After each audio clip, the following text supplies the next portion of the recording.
la team, j'espère que vous allez bien. On se retrouve aujourd'hui pour une nouvelle vidéo du module 1.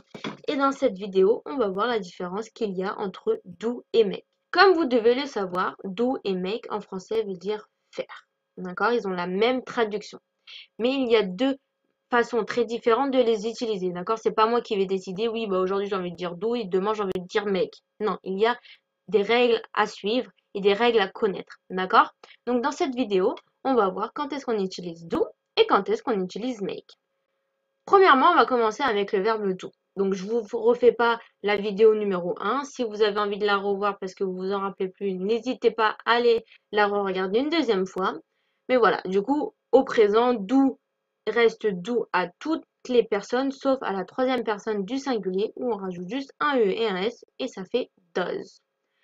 Pour la négation, c'est très simple. On prend le verbe do et on rajoute not à la fin. Pour la troisième personne du singulier, c'est pareil. On utilise does et on rajoute not à la fin pour faire la négation. Pour la contraction des deux, c'est très simple. On met juste une apostrophe à la place du O et on colle les deux mots. Donc, qui nous donne I do not, I don't. You do not, you don't. Et pour la troisième personne du singulier, he does not, he doesn't. Attention à la prononciation, on prononce bien le T, d'accord? Le T n'est pas une lettre muette.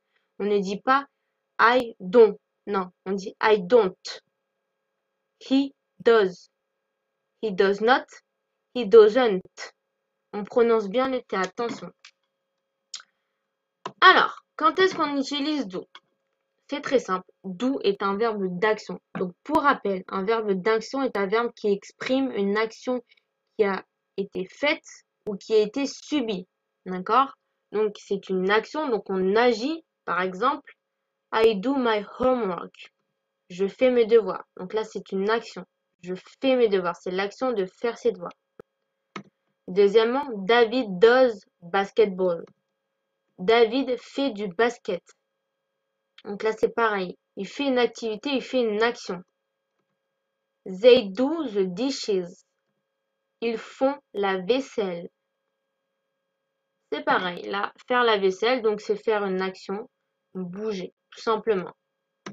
Ensuite, on utilise do quand on fait quelque chose en général, de manière générale. Donc, exemple, we do everything we can. Nous faisons tout ce que nous pouvons. Donc là, je parle de manière générale. Attention, le mot everything. Attention à la prononciation. Dans le mot everything, il y a le son TH. Le son TH, on va souvent le retrouver dans beaucoup de mots. D'accord? Donc, attention à bien le prononcer. D'accord? N'oubliez pas, vous devez mettre votre langue entre vos dents pour bien le prononcer. Everything. Donc, we do everything we can. Très bien. Ensuite, on va voir le verbe make. Donc, le verbe make, c'est très simple. On applique ce qu'on a appris dans la première vidéo. Donc, make au présent, il reste tel quel. Sauf qu'à la troisième personne du singulier, on rajoute juste un S parce que ça se termine par une voyelle. Donc, I make, you make, he, she, it makes. We make, they make. Pour la négation, c'est très simple aussi. On utilise do not pour exprimer la négation et ensuite le verbe make. D'accord? Attention à la troisième personne du singulier. Does not make. Make, on ne met pas de S. On a déjà fait le changement à does not. Donc le make, il reste à l'infinitif. On le laisse tel quel, on ne met pas de S. On ne dit pas he does not makes. Non, ça sera faux. Parce qu'on a déjà fait le changement à does. Donc he does not make. Tout simplement.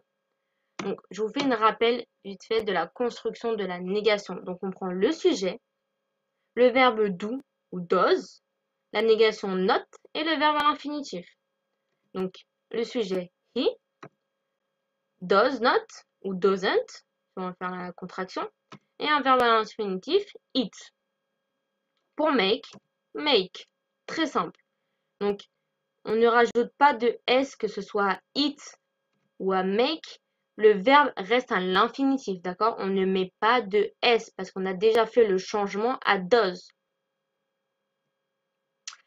Alors, quand est-ce qu'on utilise make? On utilise make quand on fabrique, crée, construit, invente quelque chose ou alors un objet que l'on peut toucher. Par exemple, she makes an omelette. Elle fait une omelette. Donc là, on fait l'omelette, donc on utilise make. Ensuite, quand on décide de faire quelque chose de ses propres mains, c'est ma propre décision de faire. Par exemple, I make him a coffee. Je lui fais un café. Donc là, je fais le café de mes propres mains, c'est moi qui fais le café. C'est ma décision de lui faire un café. Donc j'utilise make. Troisièmement, faire quelque chose à quelqu'un. Donc, I make you a cake. Je te fais un gâteau. Donc, faire quelque chose à quelqu'un. Donc, je te fais un gâteau. D'accord? Donc, c'est quand vous faites quelque chose pour quelqu'un. Attention. Vous savez très bien que dans chaque langue, quand il y a des règles, il y a toujours des exceptions qui sont là pour nous saouler. Tout le temps. Et bah pour do et make, c'est pareil, il y a des exceptions qui sont là pour nous saouler. Donc c'est des expressions qu'il faut connaître par cœur. Parce que il n'y a pas de règles qui s'appliquent. Voilà, c'est des exceptions, c'est comme ça. Faut les connaître par cœur. Alors, donc là, je vous ai fait un petit tableau avec les exceptions à connaître par cœur. Alors, pour do, donc il y a to do business, faire des affaires. To do a favor, faire une faveur. To do one's best, faire de son mieux. To do one's duty, faire son devoir. Donc là, si on veut essayer d'appliquer la règle, ça ne fonctionnera pas. Parce que ce ne sont pas des verbes d'action. On ne parle pas de faire une action ici. Donc, ça ne marchera pas. Voilà, donc ça à apprendre par cœur. Ensuite, pour make, c'est pareil. To make a mistake, faire une erreur. To make a noise, faire un bruit. To make an effort, faire un effort. To make a profit, faire des bénéfices.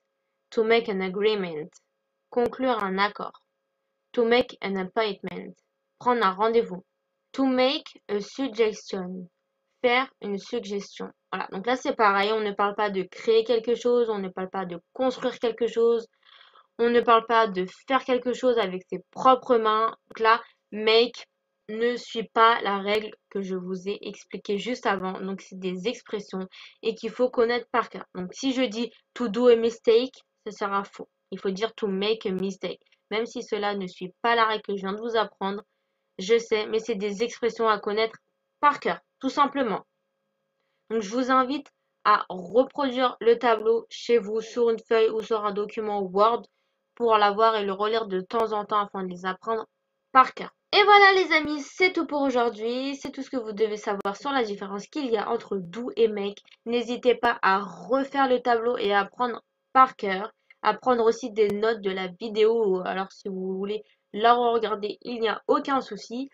Je vous ai laissé donc des petits exercices à la fin de la vidéo pour vous entraîner. Et n'hésitez pas, si vous avez des questions, à les mettre en commentaire et je vous y répondrai.